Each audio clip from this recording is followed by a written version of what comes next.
하나님의 말씀 함께 보겠습니다. 하나님의 말씀은 누가복음 11장 5절부터 13절까지 말씀 함께 봉독하겠습니다. 우리 합독하겠습니다. 누가복음 11장 5절로 13절 말씀 함께 합독하겠습니다. 누가복음 11장 5절에서 13절입니다. 같이 읽습니다. 또 이르시되 너희 중에 누가 벗이 있는데 밤중에 그에게 가서 말하기를 벗이여 떡 세 덩이를 내게 구워달라. 내 벗이 여행 중에 내게 왔으나 내가 먹일 것이 없노라 하면 그가 안에서 대답하여 이르되 나를 괴롭게 하지 말라. 문이 이미 닫혔고 아이들이 나와 함께 침실에 누웠으니 일어나 내게 줄 수가 없노라 하겠느냐. 내가 너희에게 말하노니 비록 벗됨으로 인하여서는 일어나서 주지 아니할지라도 그 간청함을 인하여 일어나 그 요구대로 주리라. 내가 또 너희에게 이르노니 구하라 그러면 너희에게 주실 것이요 찾으라 그러면 찾아낼 것이요 문을 두드리라 그러면 너희에게 열릴 것이니 구하는 이마다 받을 것이요 찾는 이는 찾아낼 것이요 두드리는 이에게는 열릴 것이니라. 너희 중에 아버지 된 자로서 누가 아들이 생선을 달라 하는데 생선 대신에 뱀을 주며 알을 달라 하는데 전갈을 주겠느냐. 너희가 악할지라도 좋은 것을 자식에게 줄 줄 알거든 하물며 너희 하늘 아버지께서 구하는 자에게 성령을 주시지 않겠느냐 하시니라. 아멘. 오늘도 강청하는 기도, 지난 시간에 우리가 불의한 재판관 비유를 통해서 강청하는 기도의 첫 번째 우리 오해를 한번 살펴봤습니다. 오늘은 강청하는 기도, 또 유명한 이제 그 강청하는 기도의 예로 많은 한국교회 목사님들이 설교할 때 기도는 아주 간절하게 해야 됩니다. 기도는 아주 근성 있게 매달려야 됩니다. 뭐 이런 어떤 18번지 비유로, 가장 즐겨 쓰는 비유로 또 이 본문을 사용하지 않을까 생각합니다. 저는 전하는 입장에서 참 난감합니다. 우리는 매주 수요일 수요 특강에서 우리가 잘못 알고 있는 성경에 대한 오해를 지금 자꾸 풀고 있는데, 우리가 바르게 이해해서 성경을 바르게 아는 일에 지금 노력 중에 있어요. 그죠? 근데 어쩌다가 한국교회가 하나님 말씀이라고 중요하게 여기는 이 성경을 이렇게 많이 오해하게 되었는지, 왜 이런 말도 안 되는 몰상식한 그런 상황들이 지금 우리에게 벌어지고 있는지, 왜 한번 우리가 성경을 본래 그대로 바르게 읽어서 하나님의 말씀 본래 우리에게 전달해 주시려는 그 말씀 그대로를 듣지 못하고 자꾸만 굽어진 시각으로, 잘못된 생각으로, 잘못된 경험과 상식으로 자꾸 하나님의 말씀을 오도하고 있는지. 그래서 어쩌다가 한국교회는 반지성적인 흐름으로 신비주의적으로, 은사주의적으로, 무속주의적으로, 기복주의적으로 흐르게 되었는지 하나님 말씀에 대한 오해를 바르게 풀어내려고 노력할 때마다 좀 서글픕니다. 왜냐하면 오해를 푸는 것은 사실은 어려운 일이 아니에요. 되게 쉬운 작업입니다. 사실 우리 그저 그냥 욕심 조금 내려놓고 의도나 경험 같은 거 다 내려놓고 하얀색 도화지 위에 우리가 성경을 처음 읽는다고 생각할 때의 그런 편견 자체를 우리가 없을 수는 없지만 최대한 걷어낸다고 하고 하나님의 성령님의 도우심을 요구하면서 하나님 말씀 앞에 다가앉아 가만히 읽어 내려가다 보면은 상식적으로 대부분의 이야기들이 다 풀립니다. 우리가 잘못 알고 있고 이거 정말 그럴까 했던 수많은 오해들이 아주 쉽게 풀려요. 그래서 하나님 말씀 연구할 때마다 과거 제가 한국교회 안에서 많은 강사님들이나 설교자들 가운데 듣고 배워왔던 말씀과 내가 이제 직접 성경에서 만나는 말씀과 이야기하는 바가 완전히 180도 다른 방향이었다라는 것을 그 괴리의 간극만큼이나 서글퍼지는 것이 사실이거든요. 하나님께 강제로 청해서 뭔가 간절하게 요청해서 뭔가를 얻어내겠다? 이런 말도 안 되는 오해는요, 지난 시간 한 본문으로 족한데 두 번째 똑같은 주제로 말씀의 오해를 풀려고 하니까 좀 처량해지더라고요. 어쨌거나 한국교회는 강청하는 기도 또는 간절한 기도를 너무 좋아하거든요. 처음에 우리는 집요한 데가 있어요, 한국교회는. 그래서 한국교회에서 강청하는 간절한 기도는 아주 보편적이고 일상적입니다. 아주 극성 맞아요. 새벽부터 저녁 늦게까지 밤을 새서 소나무 뿌리 뽑아가면서 뭔가 피를 토해가면서 그것을 장려했거든요. 과거 수많은 부흥집회 강사님들이. 그래서 한국교회 안에서는 이제 이런 강청하는 기도라고 하는 것은요, 하나님 앞에서 참 아름다운 모습이지 이것이 우리의 잘못된 모습은 아니다. 그저 그냥 딱딱하게 굳어져 버려서 도저히 풀릴 수 없을 것 같은 그런 오해를 저의 단 2번의 강의로 녹여낼 수 있다고 전혀 생각하지 않아요. 저는 다만 하나님 말씀을 본래 하나님께서 우리에게 주시려고 하셨던 원래 의도대로 풀어서 단 한 사람만이라도 하나님을 조금 더 바르게 경유할 수 있었으면 하는 그런 마음뿐이에요. 여기에 뭐 10분이 계시지만 10분 중에 단 한 분만이라도 정말 하나님의 말씀을 바르게 이해해서 바르게 마음에 적용하고 바르게 하나님을 경외할 수 있었으면 하는 그런 바람에서 늘 말씀드리지만, 우리가 항상 말씀드리는 건 잘은 못해도 돼요. 그러나 바르게는 하자는 거죠. 10걸음 100걸음을 요구하지 않아요. 하나님은 우리에게 순종할 수 있는 한 걸음을 원하지. 근데 그 한 걸음이 바른 방향이 됐으면 좋겠다는 거예요. 그래서 지난 시간 강청하는 기도 부분도 불의한 재판관 비유 나누었었잖아요. 지난 시간 잘 들으신 분은 한밤중의 친구 비유, 오늘 말씀은 제가 별명을 붙이기를 한밤중의 친구 비유라고 붙였어요. 불의한 재판장 비유와 많이 다르지 않은 방식으로 풀어낼 거예요. 일단 강청하는 기도의 견해는 우리가 믿는 교리와 전혀 일치하지 않아요. 뭔가 우리가 하나님께 그저 그냥 막 지성이면 감천이다. 지성이면 감천이다. 그래갖고 막 비나이다 오래 계속 끝까지 될 때까지 왜 기도하지 않냐? 왜 기도가 응답이 안 된 줄 아냐? 이루어질 때까지 기도하지 않았기 때문이다. 이런 식으로 근성을 자극하는 그런 이야기가 한국교회에 많은데, 그런 강청하는 기도의 원리는요, 성경에서도 하나님도 전혀 우리가 믿는 교리 안에서도 일치하는 바가 없다는 거예요. 성경 전반적으로 옳지 않다라고 말하는 점이 성경 본문 안에서 발견되면 일단 의심해야 돼요. 우리가 잘못 풀어내고 있는 것은 아닌가.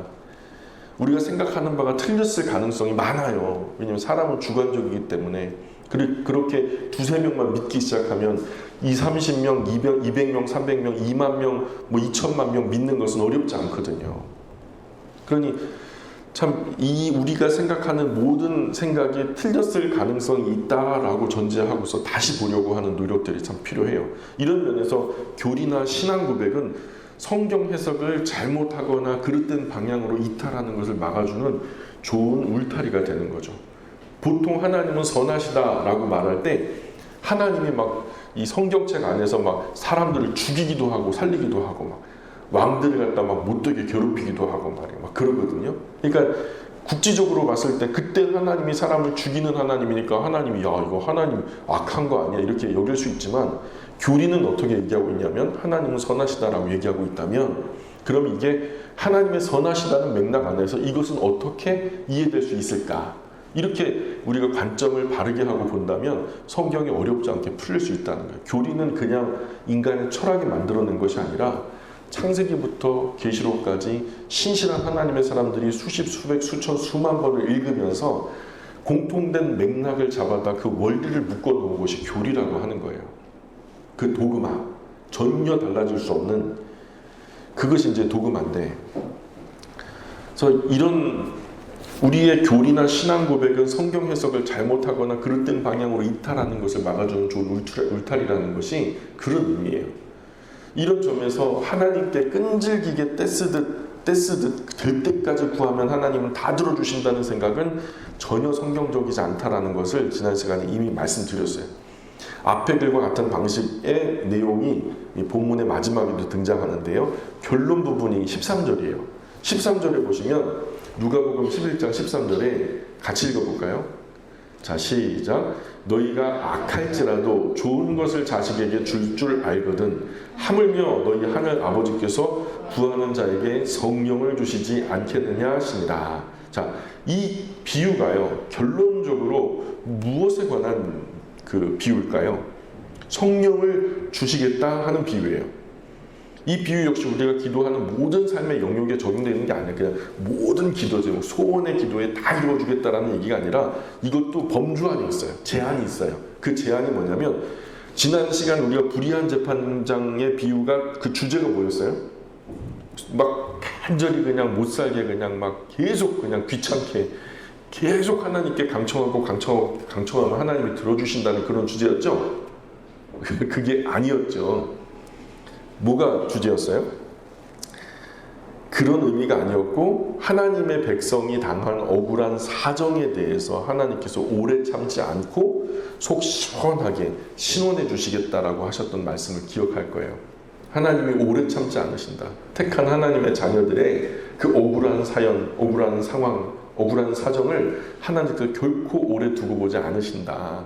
이런 이야기를 이 제한적으로 하셨던 거. 모든 기도가 아니라 그런 억울한 사정에 직면한. 그러니 그런 신원하시는 하나님을 믿으면서 나쁜 방향으로 튀지 마라. 세상이 말하는 복수혈전을 벌이지 말고 그저 하나님이 해결해 주신다. 나는 해결할 수 없으나 하나님이 갚아주신다. 복수는 나의 것이 아니라 성경은 철저하게 복수는 하나님의 것이다. 나는 하나님의 신원하심께 맡기고 다만 참아 잠잠히 기다릴 뿐이라는 거죠. 이런 이야기를, 이 성숙한 신앙의 모습을 우리에게 가르쳐주는 것이 바로 이제 불의한 재판장 비유였단 말이에요. 그래서 오늘 한밤중 친구 비유는 성령 받는 것에 대한 비유예요. 그러나 오늘은 주제가 오해하는 어떤 비유를 풀어주는 설명이기 때문에 성령 받는 것이란 무엇인가 이 주제에 대해서는 제가 다루지 않을게요. 나중에 이제 제가 다시 이 부분을 다룰 기회가 있어요. 그렇기 때문에 오늘은 성령 받는 것은 무엇인가에 대한 것은 다루지 않고 오늘 이 한밤중 비유, 친구 비유는 모든 소원의 기도의 상황에 관한 비유가 아니다. 소원을 비는 기도. 그래서 그저 그냥 막 끝까지 문 열어줄 때까지 두드려라. 구하고 찾고 두드려라. 그럼 다 된다. 이런 어떤 무속적이고 기복적인 것이 아니라 그저 하나님 기도할 때 우리 그리스도인들이요 기도할 때 하나님 사정 봐주지 마라. 그렇게 적용하기 쉽잖아요. 저는 그렇게도 들었거든요. 어떤 목사님이 설교를 하시는데 기도할 때 그저 하나님 사정 봐주지 말고 그저 간절히 기도해라. 새벽 2시건 3시건 기도해라. 하나님 사정 봐줄 필요 없다. 봐라. 기도 제목 이루어졌지 않냐. 떡 얻었지 않냐. 막 그러잖아요. 어쨌든 이 사실만 보더라도 하나님께 뭔가를 청하면 하나님이 주시겠다고 약속하는 것은 아니에요. 하지만 이 강청함이 무엇을 의미하는지 우리가 좀 살펴볼 필요가 있죠. 오늘 본문 비유의 내용은 한밤중에 친구가 이웃한 친구를 찾아오면서 이야기가 시작돼요. 바로 이웃에 친구가 있어요. 벗이 이제 친구잖아요. 친구를 찾아왔어요. 근데 내용인 즉슨 예수님은 이야기를 듣는 청중을 밤중에 자고 있는 사람으로 비유해요. 너 지금 자고 있었어. 자고 있었는데 옆집에 친구가 찾아왔단 말이야. 그때가 한 2-3시 정도 됐을까? 한참 기쁜 잠에 빠졌어. 처자식들 다 자고 있었단 말이야. 그런데 만약 너희가 한 친구가 있는데 하면서 이제 시작되는 말이죠. 그 한 친구가 밤에 찾아와 하는 말이 친구야 떡 3덩이 나한테 구워달라고 요청을 하는 거야. 왜냐 그랬더니 갑자기 그냥 불현듯 그 오랜 친구가 찾아왔다는 거예요. 당장에 뭔가 손님을 대접할 만한 떡이 없으니 내가 지금 가지고 있는 거 없으니 너 혹시라도 준비된 떡이 있으면 좀 달라. 손님 대접하게. 그래서 갑자기 들이닥친 손님 대접할 떡이 없으므로 꾸러 왔다. 11장 6절에 보면 그 내용이 나오죠. 그때 예수님이 제자들에게 뭐라고 질문을 하시냐면 11장 7절 보세요. 11장 7절 같이 읽어볼게요. 예수님이 이런 정황을 가장하고 이런 설정을 해놓고 그 다음에 제자들에게 물으시기를 7절 시작 그가 안에서 대답하여 이르되 나를 괴롭게 하지 말라. 문이 이미 닫혔고 아이들이 나와 함께 침실에 누웠으니 일어나 내게 줄 수가 없노라 하겠느냐. 나 못 줘. 다 잠들었어. 아유 그냥 새벽에 뭐 이럴 거야 하면서 안 줄 거야? 라고 예수님이 물으시는 거예요. 예수님의 물으심은 맨 끝에 있어요. 하겠느냐. 그 존 팀머라고 하는 이제 목사님은요. 그 책이 이제 하나님 나라 방정식이라는 책이 있는데 거기서 이 본문에 대해서 예수님의 질문을 설명하기 위해 일목요연하게 좀 정리를 한 부분이 좀 마음에 들어요. 그 부분이 어떻게 되냐면 이 예수님께서 이 비유로 말씀하시려는 의도를 이해하는 데 도움이 되는 방식이에요. 먼저 예수님께서 이렇게 질문을 하시면 예상되는 답변을 밑에다 다는 거예요. 자, 한번 보세요. 따라 볼까요? 누가복음 11장 11절 12절 한번 보세요. 누가복음 11장 11절 12절 제가 질문을 드릴 테니까 여러분이 예상이 되는 대답을 한번 해보시는 거예요. 예상이 되는 대답을 하실 수 있겠죠? 제가 우선 이렇게 질문을 합시다. 너희 중에 아버지 된 자로서 누가 아들이 생선을 달라 하는데 생선 대신에 뱀을 주며 알을 달라 하는데 전갈을 주겠냐? 예상되는 대답 한번 해보세요. 아이고, 그렇게 할 아버지는 아무도 없습니다. 좀 그런 예상이 되죠. 상식적으로. 뭐 다른 대답이 있을 수 있을까요? 대략 뉘앙스가 이런 방향이죠. 자, 14장 5절도 보세요. 제가 질문을 드릴 테니까 예상되는 대답을 한번 해보시라고요. 14장 5절 누가복음. 또 그들에게 이르시되 너희 중에 누가 그 아들이나 소가 우물에 빠졌으면 안식일에라도 곧 끌어내지 않겠느냐. 자, 예상되는 대답은 끌어내겠다. 그죠? 아이고, 누구든지 그렇게 할 겁니다. 누가 안 끌어내겠습니까? 바보도 아닌 이상. 바보가 아닌 이상 누가 안 끌어내겠습니까? 끌어낼 겁니다. 자, 15장 4절에도 예상되는 한번 대답을 해보세요. 15장 4절. 너희 중에 어떤 사람이 양 100마리가 있는데 그 중에 하나를 잃으면 99마리를 들에 두고 그 잃은 것을 찾아내기까지 찾아다니지 아니하겠느냐? 예상되는 대답은 찾아다닐 겁니다. 아이고, 누구든지 그렇게 할 겁니다. 저라도 그렇습니다. 그렇죠? 그러니까 예로 든 질문들은 예수님의 설명 방식을 보여주는 거예요. 예수님이 설명하는 방식. 당연한 질문에 대한 당연한 대답. 너 같으면 안 그러겠어? 그죠? 예수님은 합당한 대답을 기다리시면서 그런 것을 기대하시면서 물으시는 거예요. 당연한 대답을 예상하신 질문이라는 말이죠. 다시 본문으로 돌아와 볼까요? 똑같은 방식으로 누가복음 11장 7절을 한번 설명해 볼게요. 누가복음 11장 7절 우리 읽었지만 다시 한번 읽어볼까요? 시작. 친구가 찾아와 손님이 왔다고 하면서 제가 이제 제 방식으로 좀 번역을 한 거예요. 죄송합니다. 제가 질문을 드릴 테니까 한번 대답을 해보세요. 예상되는 질문, 예상되는 대답. 친구가 찾아와 손님이 왔다고 하면서 떡을 구워달라고 하면 이미 누웠기 때문에 떡을 줄 수 없다고 대답하겠느냐? 라고 하면 여러분 뭐라고 대답하실 거예요? 예상되는 답변은 이거 전혀 그럴 수 없습니다. 피곤하더라도 일어나고 줘야죠. 친구인데, 지척의 이웃인데 전혀 그럴 수 없습니다. 그냥 줘야죠. 지금 예수님이 하려고 하시는 말씀은 뭘까요? 혹여 우리가 잠자리에 들었다고 해도 이웃한 친한 친구가 밤중에 달려와 나에게 사정이 있으니까 떡을 좀 구워달라 하면 구워주는 것이 당연하다는 거죠. 맞습니까? 그러니까 잠자리에 들었으니 야 귀찮다 그냥 가라 세상에 예의도 없냐 막 이렇게 문 두드리는 소리를 못 들은 척하고 잘 수도 있는데 왜 그랬을까 하면서 그런 얘기가 아니죠.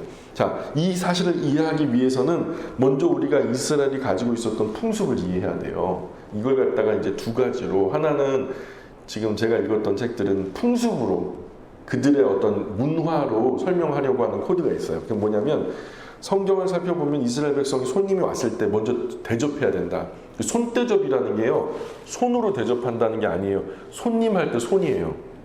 손대접은 손님을 대접하는 것을 손대접이라고 해요. 자, 손대접하기 힘쓰라. 이건 뭔 말일까요? 손님 대접하는 것에 정성 들여야 된다는 거예요. 그리스도인이라면 그게 구약과 신약을 관통하는 이스라엘 하나님의 백성들의 아주 합당한 모습이라는 거예요. 자, 그런데 성경에 보면 지금 이 먼저 대접해야 된다. 이스라엘 백성은 손님이 왔을 때 먼저 대접해야 된다. 사실 앞서 살폈던 존 팀머나 그 인용했던 존 팀머도 자기 생각 아니에요. 가만히 보니까 주석이 있고 주석에 연결된 거 보니까 케네스 베일이라고 하는 사람의 책을 갖다 가지고 와서 또 쓴 거예요. 자, 그런데 그들 두 목사님이 다 공히 이걸 어디서 풀었냐면 이스라엘의 풍습으로 풀려고 했단 말이에요. 그러나 우리가 고대 근동의 풍습을 아무리 잘 이해한다고 해도 그것은 학적인 결과물일 뿐이지 모든 현실에 절대적으로 적용될 만한 얘기는 아니에요. 근데 예를 들어서 제가 예를 들어 고건사님, 우리는 교회 없으니까 고건사님 댁에 갔는데 손대접을 안 해. 근데 우리 김권사님 댁에 갔는데 손대접을 해. 그건 무엇의 차이죠? 개인적인 차이예요. 문화하고 상관없는 거예요. 문화가 그렇다 해도 옹졸한 사람은 대접 안 하고요. 뭐 너그러운 사람은 대접하죠. 이것은 어떤 문화에 따라서 또는 풍습에 따라서 절대적으로 적용될 만한 것은 아니고, 오히려 근거를 찾아야 된다면 그 풍습이 아니라 성경 안에서 답을 찾는 것이 저는 합당하다고 보거든요. 왜냐하면 충분히 성경 안에도 설명할 만한 수많은 기능들이 있어요. 자, 성경에서는 이스라엘에게 그들도 나그네였기 때문에 손님들을 홀대하면 안 된다. 너희도 한때 나그네가 됐어. 그 나그네를 서름 알지 너도. 그러니 너가 나그네 됐을 때 그 서름을 기억하면서 누군가 너가 젖과 꿀이 흐르는 땅으로 들어가서 돌로 지어진 집에서 살 때에 너희의 집 마당을 지나가는 손님 나그네들을 홀대하면 안 된다. 학대하면 안 된다. 아주 진실하게 대접해 줘야 된다 하는 이야기를 신명기 한번 펴볼까요? 14장. 신명기 14장 9절, 29절. 자, 끊임없어요. 이것은 뭐 구약을 관통하는 굉장히 중요한 이슈이기도 해요. 신명기 14장 29절에 보면 같이 읽어볼게요. 신명기 14장 29절 시작. 너희 중에 분깃이나 기업이 없는 레위인과 네 성중에 거류하는 객과 및 고아와 과부들이 와서 먹고 배부르게 하라. 그리하면 네 하나님 여호와께서 네 손으로 하는 범사에 네게 복을 주시리라. 자, 손대접이에요. 근데 주로 그 여기서 손님들은 가난한 사람들, 그죠? 떠돌아다니는 사람들, 기업이 없는 사람들, 고아, 과부, 법적으로 보호를 받지 못하는 그런 법의 사각지대, 보호의 사각지대에 놓인 사람들, 이런 사람들을 너희가 절대로 무시하면 안 된다. 예전에 우리나라에서도 어느 고을에서 거렁뱅이가 추운 겨울에 얼어 죽어버렸어요. 그럼 그 마을을요, 주변의 고을들이 막 손가락질하는 거예요. 아이고 덕이 없는 마을이라고, 참 옹졸하고 아주 못돼 처먹은 마을이라고 이렇게 욕을 했다는 거예요. 그런 것처럼 이스라엘 백성들 사이에서 누군가가 굶어 죽었다? 이거는 진짜 성경적으로 좀 누추한 이름이 되는 거예요. 오명이 되는 거죠. 자, 24장 19절도 보세요. 신명기 24장 19절. 신명기 24장 19절에서도 네가 밭에서 곡식을 벨 때에 그 한 뭇을 밭에 잃어버렸거든 다시 가서 가져오지 말고 나그네와 고아와 과부를 위하여 남겨두라. 그리하면 네 하나님 여호와께서 내 손으로 하는 모든 일에 복을 내리시리라. 3대 보호 대상자, 나그네, 과부, 고아. 그리고 여기에 하나 더, 병든 분들, 장애를 가진 분들, 또 이제 이런 거죠. 그러니까 항상 그 이름이 무슨 대명사처럼 그냥 아주 쉽게 나와요. 자, 신명기 26장 11절도 보세요. 신명기 26장 11절에서도 같이 읽어볼게요. 시작. 네 하나님 여호와께서 너와 네 집에 주신 모든 복으로 말미암아 너는 레위인과 너희 가운데 거류하는 객과 함께 즐거워할지니라. 아멘. 레위인이 자꾸 등장하죠. 왜냐하면 그들의 분복은 이스라엘 백성들이 십시일반 내주는 귀한 재물을 통해서 그들이 먹고 살 수 있었거든요. 그러니 항상 부족한 것이 사실이에요. 그래서 이 레위인들을 뭐 대접할 것을, 오늘날은 그 교회를 중심으로 먹고 사는 목회자들, 또 교회 직원들, 이런 사람들을 말하는 거겠죠. 이것은 하나님이 자신의 백성이 마땅히 가져야 할 품성으로서 요구하신 거예요. 그건 하나님의 백성이라면 이건 당연한 거야. 손님 대접하는 것은 지극히 당연한 거야. 여러분 어때요? 현대사회로 들어가면서 손님 대접하는 것이 좀 더 소홀해졌죠? 누가 내가 이렇게 대접한다고 해도 기뻐할 것 같지 않고, 왜냐하면 먹을 것이 아쉽지 않은 시절이기 때문에. 또 그 호불호가 있잖아요. 내가 좋아하는 거 있고 싫어하는 게 있는데 내가 이런 대접을 하면 좋아할까 싫어할까 눈치도 보이고, 워낙 요즘에 주관들이 세다 보니까 지금 주관들이 얼마나 세냐면 왕만큼이나 눈이 높아요. 그래서 섣불리 선물했다가 또 욕먹기 십상인 거예요. 과거에는 없으니까, 공산품도 희귀했으니까 뭐라도 하나 주면 진짜 고마워하고 감사해할 줄 알았는데 요즘에는 주고도 눈치 보이는 그런 상황들이 참 많거든요.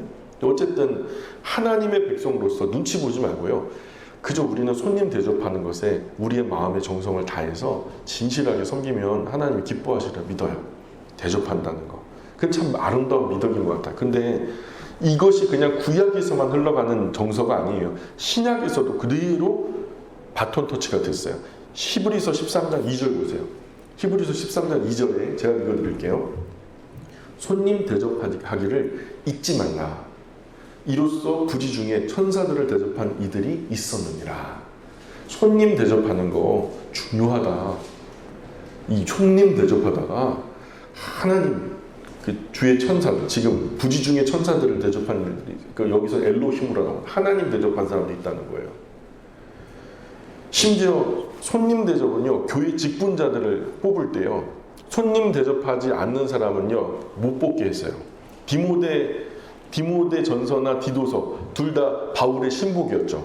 근데 바울이 그의 신복들에게 얘기할 때, 야, 교회 직원들, 중역들을, 교회 안에서 굉장히 중요한 중직자들을 뽑을 때 이런 거 조심해야 된다라고 말하는데, 공히 디모데전서 3장 2절에서는 이렇게 말해요. 그러므로 감독은 책망할 것이 없으며 한 아내의 남편이 되어 절제하며 신중하며 단정하며, 마지막으로 뭐라고 하냐, 나그네를 잘 대접하며 가르치기를 잘하며, 이렇게 말해요. 나그네를 잘 대접해야 되는 거예요. 또 디도서 1장 8절에 오직 나그네를 대접하며 선행을 좋아하며 신중하며 의로우며 거룩하며 절제하며, 그죠? 나그네를 대접한다. 그러므로 우리는 이스라엘에게 있어서 손님을 대접하는 것은 하나님이 그들에게 요구하신 명령과 같은 거죠. 따라서 손님이 왔을 때 손님을 제대로 맞지 않는 것은 큰 문제인 거예요. 하나님의 백성으로서의 큰 하자예요, 하자. 그게 실례로 사사시대에 손님을 맞지 않았던 모습이 아주 크게 지적이 돼요. 나그네가 동네 어귀에 마다 그 공터에 있어서 오늘은 어디서 먹지, 오늘은 어디서 자야 되나, 이렇게 고민하는 사람이 그 마을에 있다는 것만으로도 하나님은 문제의식을 가지고 그걸 쳐다봐요. 그래서 기브아에서 사사기 19장 15절에 이렇게 말해요. 기브아에 가서 유숙하려고 그리로 돌아 들어가서 성읍 넓은 거리에 앉아 있지만 그를 집으로 영접하여 유숙하게 하는 자가 없었더라. 이게 무슨 말이에요? 이런 나그네, 고아, 과부, 일반적으로 이스라엘의 정서가 완전히 메마르기 전에는요, 누구든지 우리 집에 와서 하루 묵어 가세요. 이게 아주 좋은 미덕이었는데, 거기서 밤이 맞도록 계속 있는데 막 길가에서 이제 자야 될 그런 상황이 됐는데도 누군가 영접해갖고 자기 집에 가서 먹고 자자, 이렇게 영접하는 자가 없었다는 거예요. 우리 김호선 집사님이 몽골에서 우리 동생이 왔는데, 오늘 이번에 왔을 때는 어디서 먹고 자야 되나, 어디서 생활해야 되나, 이런 고민을 안 하더라고요. 집사님 집을 오픈하더라고요. 그게 쉽진 않죠. 낯선 사람을 내 개인적인 정말 프라이빗한 공간을 오픈해서, 예, 그래서 어떤 흉이 있을지 모르지만 뭐 이런 거 있잖아요. 좀 그런데 그걸 오픈해가지고 그런다는 게 참 쉽지 않은 일이에요. 그러니까 이 지금 여기서 말하는 게 그래요. 자, 이런 이유로 예수님은 제자들에게 한밤중 잠자리에 들었다고 해서 너의 친구가 손님이 와서 떡을 구워달라고 할 때에 너는 구워주지 않겠느냐라고 물으신 거예요. 예상되는 답변은 아유, 당연히 그럴 수 있죠. 당연히 구워줘야죠. 아유, 그래야죠. 자, 이런 정서의 흐름 끝에 우리가 예수님의 이런 질문을 들었을 때 우리의 대답은 다 100이면 100 똑같이 나올 거예요. 당연히 대접해야죠. 맞습니까? 자, 그래서 앞선 존 팀버나 아니면 케네스 베일리 같은 이런 목사님들, 이스라엘 문화적 전통에 기초해서 설명했지만 뭐 이것을 동양의 수치 문화에서 근거한다, 뭐 이렇게 이해하면서 뭐 어려운 말을 썼는데, 어쨌든 그들에게 있어서 한 집에 온 손님은 그들의 마을 전체에 온 손님으로 인식됐기 때문에 누구든 그를 보는 사람은 대접하지 않는 것에 대해서 마을이 부끄러워할 일이다 라는 것이 이스라엘의 정서였다는 거예요. 어쨌든 신명기 말씀에 근거하거나 그들이 이제 다른 어떤 외국의 존 팀버나 케네스 베일리 목사님이 전통에 기인한다 뭐 이런 주장에 우리가 뭐 동감한다 하더라도 결론적인 대답은 같아요. 결론적인 대답은 우리가 이런 사실을 이해한다면 이제 이 이해를 바탕으로 말씀을 우리가 다시 한번 살펴봐야 돼요. 자, 8절에서 그 간청함을 인하여라는 단어 정말 생소하게 들리죠. 이제는 좀 생소하게 느껴져요. 이스라엘 백성은 밤에 손님이 찾아왔다고 해서 떡을 얻기 위해 이웃에게 간청할 필요가 없어요. 많은 사람이 이 비유를 이해할 때 성경이 기록하지 않은 장면 상상력을 더하거든요. 특히 우리 한국 사람들은 상상력이 풍부해서 즉 떡을 얻으러 온 사람이 밤중에 문을 두들기면서 귀찮게 하는 장면을 연상하는 거예요. 지금 벌써 이게 편견이에요. 다 잠들었는데 문을 막 쾅쾅쾅쾅 주먹으로 내리치면서 이제 상상력은 시작이 돼요. 그러나 본문으로 들어가 봐요. 본문 말씀 자체만으로 보면 그 정황, 상상력을 다 빼버리고 본문 말씀 자체만으로 보면 떡을 꾸러 온 사람은 아무런 때를 쓰지 않았어요. 오해하지 마세요. 아무런 땡깡도 쓰지 않았어요. 5, 6절 보세요. 그는 그저 담담하게 뭐라고 얘기하냐면 그에게 가서 말하기를, 소리치기를, 고래고래 소리치기를 그렇게 말하지 않죠. 그에게 가서 말하기를 보시오 떡 3덩이를 내게 구워달라. 내 벗이 여행 중에 내게 왔으나 내가 먹을 것이 없노라. 이렇게 말한다면 그저 담담하게 말하죠. 근데 왜 문을 갖다 발로 차는 것까지 신용하고 나중에는 막 문이 부셔질 때 두드리고 이런 상상력은 우리만의 상상이지. 우린 여기 상상력을 더하는 이유를 어디서 보냐면 간청함을 인하여라는 문구 때문에 그렇게 편견을 가지게 된 거예요. 오늘 한국교회가 이 부분을 간청함으로 구하는 기도의 근거로 삼는 구절이었기도 해요. 자, 그러나 이 간청함이라는 단어가 헬라어 아나이데이아라고 하는 단어로 쓰여 있어요. 아나이데이아. 이게 해석하기 어려운 단어예요, 사실은. 이게 그때그때 문장 속에 어떻게 녹아드느냐에 따라서 해석이 천차만별 달라질 수 있는데 주로 원래 이 단어 자체만의 이유는요, 부끄러움이 없는, 전혀 부끄러움이 없는, 예, 그런 뜻으로 간청하다, 이렇게 아무 부담 없이 뻔뻔하게 이렇게 당연한 것처럼 새벽에 가가지고 문을 두드렸다는 거죠. 그런데 안 주겠냐? 그런데 우리 성경이 그렇게 번역했기 때문에 이 밤에 때를 쓰는 사람 이야기로 읽는 거예요. 강청하다라는 것 때문에. 앞서 말씀드렸듯이 율법이나 이스라엘 풍습에 근거하더라도 떡을 꾸러 온 사람이 때를 쓸 이유가 없어요. 한밤중에 친구 집을 문을 두드리면서 제발 나 떡 좀 구워달라 소리칠 이유도 없고요. 이스라엘에서 한밤중이건 아니면 손님이 왔을 때 떡 필요하면 주는 것이 당연하니 없으면 못 주지만 이것을 귀찮아하겠느냐라는 예수님의 질문에 제자들은 당연히 뭐라고 대답했을까요? 아이고 예수님 그럴 리가요. 이스라엘 안에서 그럴 리가요. 이렇게 반응했을 거란 말이에요. 그러므로 오늘 본문에 강청하다라는 해석의 문제가 있죠. 영어 성경에서는 이것을 이 아나이데이아를 여러 가지로 번역하는데 NIV에서는 담대하게, 또 RSV에서는 끈질긴 졸라됨이라고 해요. 졸라대는 거. 끈질기게 졸라대는 거.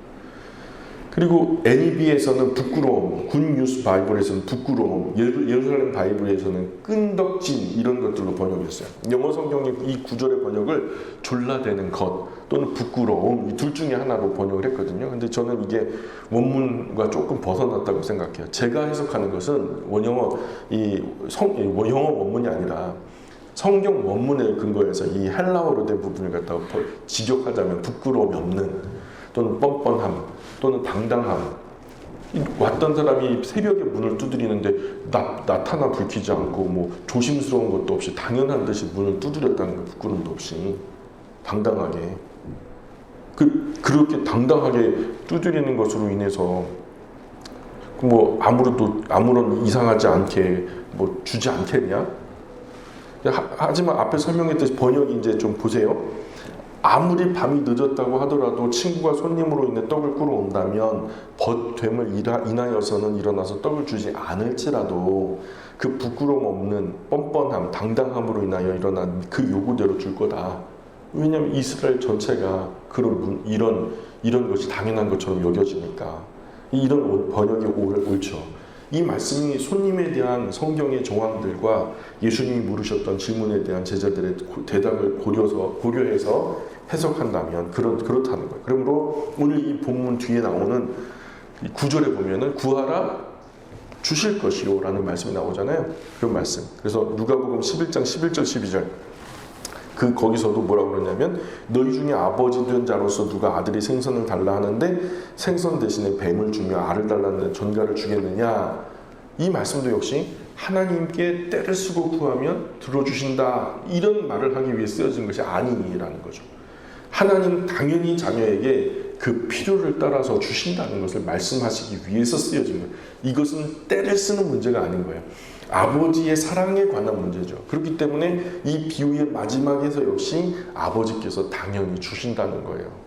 그런 결론으로 마무리되는 거예요. 가장 좋은 것을 주신다는 거예요. 13절 너희가 악할지라도 좋은 것을 자식에게 줄 줄 알거나 하물며 너희 하늘 아버지께서 구하는 자에게 성령을 주시지 않겠느냐 하시니라.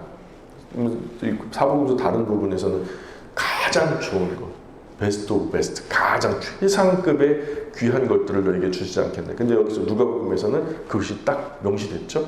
성령을 주시지 않겠느냐. 따라서 그 강청함의 기도에 대한 두 번째 본문인 이 한밤중 친구 비유에서 강청함의 기도에 사실 근거 없음이라고 마침표를 찍으셔야 돼요. 강청하는 기도에 대한 주제가 아니다. 강청하는 기도를 여기서 끄집어내려고 하면 포기하셔야 된다고요. 전혀 이 본문은 그런 이야기를 들려주고 있지 않다는 거예요. 오히려 성경 우리에게 하나님께 때를 쓰면서 끈덕지게 졸라대고 기도하면 반드시 이루어주신다 이런 기도를 전혀 가르쳐주지 않고 오히려 단지 이 본문들은 아버지의 크신 사랑과 배려를 보여주고 있다. 그분의 존재적인 역할인 아버지 안에 모든 상황이 설명되는 거예요. 아버지니까 너는 나의 자녀니까 이 관계 안에서 이 모든 정황은 설명이 된다는 거예요. 이 존재적인 사랑을 이해하지 못하면 우리의 신앙은 마치 아버지께 행패를 부리는 선량한 시민 삥 뜯는 조폭이나 건달 양아치 같은 아들이 되는 것을 가르치는 거예요. 아버지, 야 니네 아버지 그냥 보통 땡깡 써서는 안 들어주셔. 그냥 칼 가져가서 네 몸에다가 좀 칼집도 내고 피 좀 봐야 네 아버지가 겨우 들어주실 만한 거다. 그러니 이 조폭 양아치 삥 뜯듯이 그렇게 네 아버지께 기도해야 된다. 이렇게 가르쳐준 거랑 뭐가 틀리냐고요. 근데 오늘 본문은 전혀 그렇게 설명하지 않죠. 그 존재의 관계. 하나님은 우리 아버지시다. 우리는 그분의 자녀다. 이 관계성 안에서 모든 것이 다 설명이 되는 이 아름답고 풍성한 이야기를 우리가 저 하나님이 1000만 번 그냥 부르짖고 소나무 뿌리 한 7뿌리 뽑아내면은 겨우 들어주실 만한 그런 인색하고 옹졸하고 꼰대 그런 하나님으로 만들 뿐만 아니라 그분 앞에선 우리 하나님의 자녀는 말 그대로 조폭, 양아치, 건달 같은 그런 어떤 협박이나 하면서 하나님께 구하는 이런 저급한 것으로 표현한다는 것은 사실 덕스럽지 않은 거죠. 우리가 아는 아버지 하나님께서 우리에게 그런 말씀을 주셨을 리가 없잖아요. 그죠? 우리가 하나님의 인격을 잘 알잖아요. 그분이 선하심이 과연 우리에게 이런 것들을 요청하겠냐고요. 그 사람을 결로 봐야죠. 하나님도 창세기부터 계시록까지 결로 보면 하나님 절대 그러실 분 아니잖아요. 우리가 그렇게 해야지 1000만 번 그냥 비나이다 해야지 겨우 들어주시는 그런 하나님이라면 우리가 하나님 믿겠어요? 아유, 하나님 믿기 힘들겠죠. 절대 하나님 그런 하나님 아니다. 세상의 많은 우상과 세상의 많은 신들은 그래야 될지 모르지만 우리 하나님은 그런 분이 아니다라는 것을 누가 가르쳐 주시는 거예요? 예수님이 우리에게 가르쳐 주시는 거예요. 오늘 여기까지 하겠습니다. 기도하겠습니다.